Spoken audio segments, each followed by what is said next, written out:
പുരാതന ശില്പകലയുടെ സാക്ഷ്യമായ ചുവന്ന പാറക്കല്ലിൽ നിർമ്മിച്ച കാലത്തിൻ്റെ ചുരുളുകളെ അതിജീവിച്ച് ഇന്നും ചാരുത നിറയ്ക്കുന്ന ബദാമിയിലെ പ്രവേശന കവാടമാണിത്.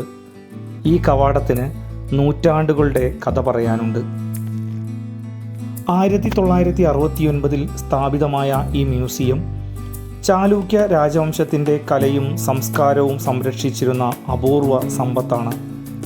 ഇവിടുത്തെ ഗ്യാലറികളിലെ 6-ാം നൂറ്റാണ്ടിലെ പ്രതിമകൾ, ശിലാശാസനങ്ങൾ, പുരാതന ഉപകരണങ്ങൾ എല്ലാം കാലത്തെ മറികടന്ന് നമ്മളിലേക്കെത്തുന്നു. മ്യൂസിയത്തിൻ്റെ പുറത്ത് കുന്നിൻ മുകളിൽ ചരിത്രത്തിൻ്റെ കാവൽക്കാരനായി ഉയർന്നു നിൽക്കുന്ന ബദാമി കോട്ടയിലെ ഓരോ കോണിലും ചാലൂക്യരുടെ സ്വപ്നങ്ങളും കലയും മഹിമയും ഇന്നും നിലകൊള്ളുന്നു. ഇവിടെ കാണുന്ന ശിലകൾ യുദ്ധഭൂമിയിൽ വീണ വീരരുടെ കല്ലിൽ കൊത്തിയ ധൈര്യത്തിൻ്റെ നേർസാക്ഷ്യമാണ്.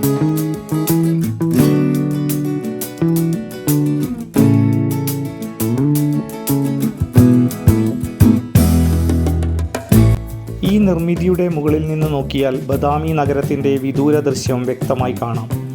ഹൂബ്ലിയിൽ നിന്ന് 100 കിലോമീറ്റർ അകലെയാണ് ഈ നഗരം സ്ഥിതി ചെയ്യുന്നത്.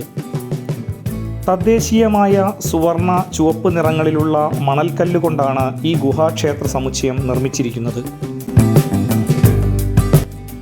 കാഴ്ചകളുടെ വിരുന്നു മാത്രമല്ല, മനസ്സിന് നല്ല ഓർമ്മകളും നമ്മൾ അറിഞ്ഞിരിക്കേണ്ട നിരവധി കഥകളും ഒളിഞ്ഞിരിക്കുന്നു ഈ മ്യൂസിയത്തിൽ.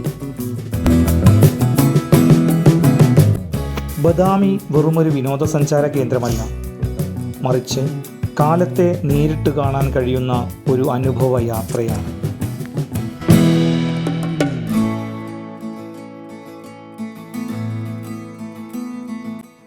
വീണ്ടും കാണാം മറ്റൊരു വീഡിയോയുമായി.